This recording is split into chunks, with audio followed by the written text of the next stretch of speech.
तो आज यहाँ पे हम पढ़ेंगे इफ़ का पार्ट नंबर 5 पढ़ेंगे। इफ़ के हमने 4 पार्ट पढ़ा दिए हैं, चारों पार्ट के अंदर हमने इफ़ के सारे यूजेस करना आपको सिखा दिए हैं। और भी कुछ स्ट्रक्चर्स हैं और भी कुछ कंडीशंस हैं, रूल्स हैं, वो यहाँ पे हम लर्न करेंगे, सीखेंगे।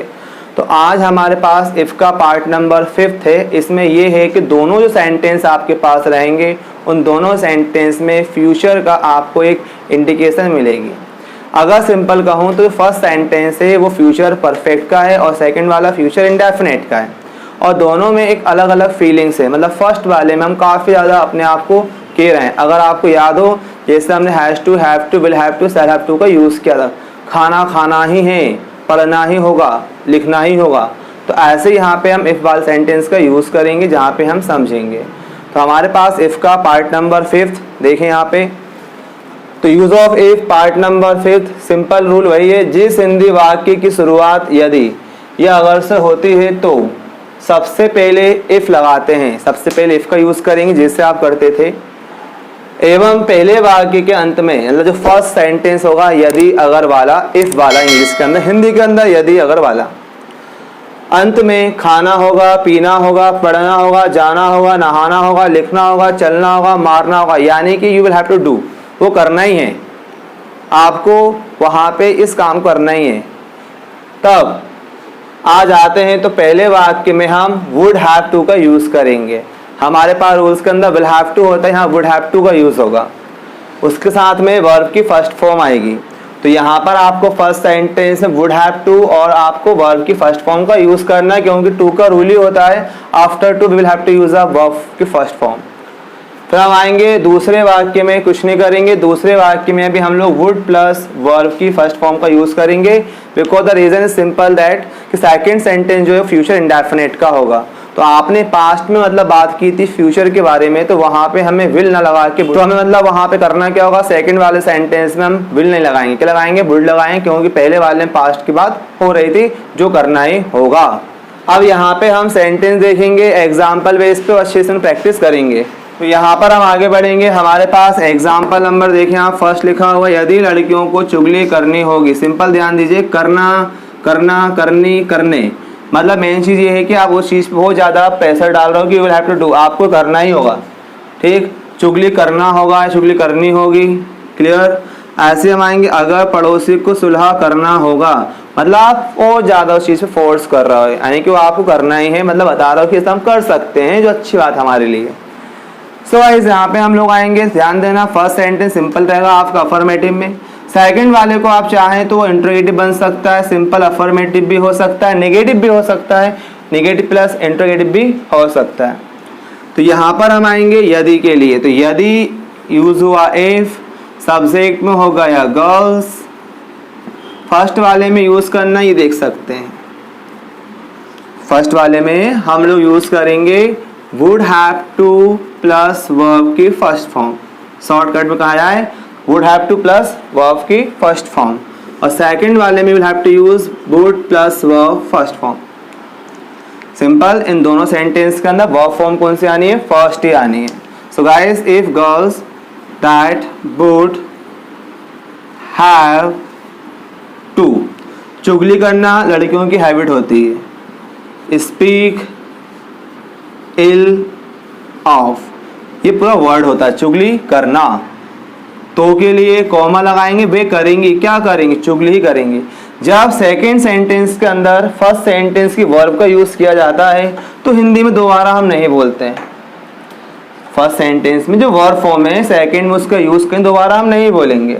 राइटिंग टाइम में आएंगे तब हम लिख देंगे इंग्लिश के अंदर। सो वे, दे, वुड,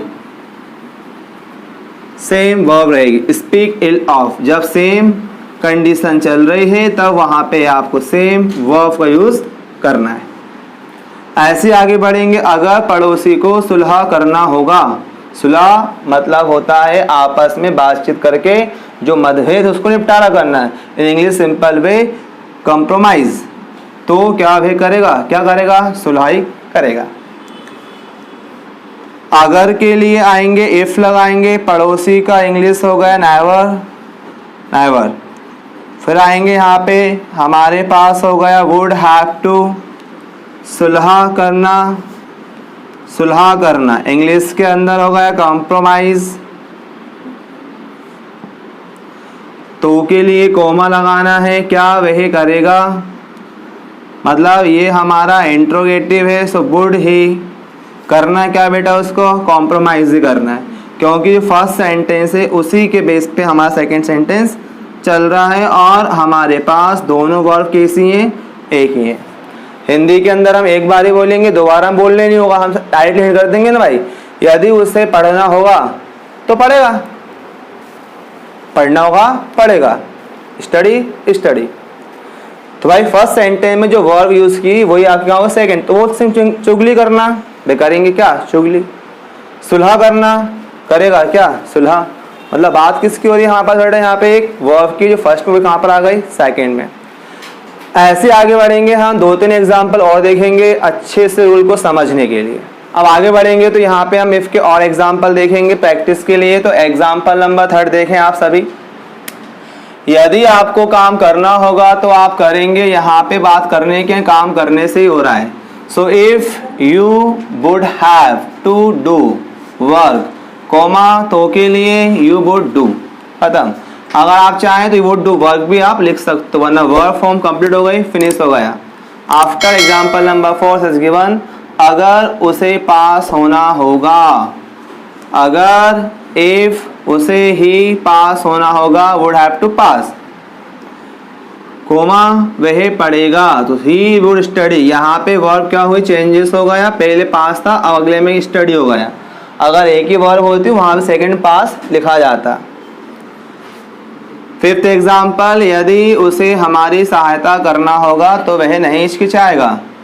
यदि इफ सहायता करना होगा, would have, he would have to help us, वह नहीं हिचकिचाएगा, he would not hesitate. Example number 6, यदि हमें काजल लगाना होगा तो हम बाजार से खरीद लेंगे। भी लगाना होगा, वुड हैव टू, काजल लगाना होता है suit, comma we would buy from the market, we would buy it from the market, मतलब इसे हम मार्केट से खरीद लेंगे। तो ये हमारे पास इफ का पार्ट नंबर 5 हुआ, जहाँ पे हमने प्रैक्टिस की।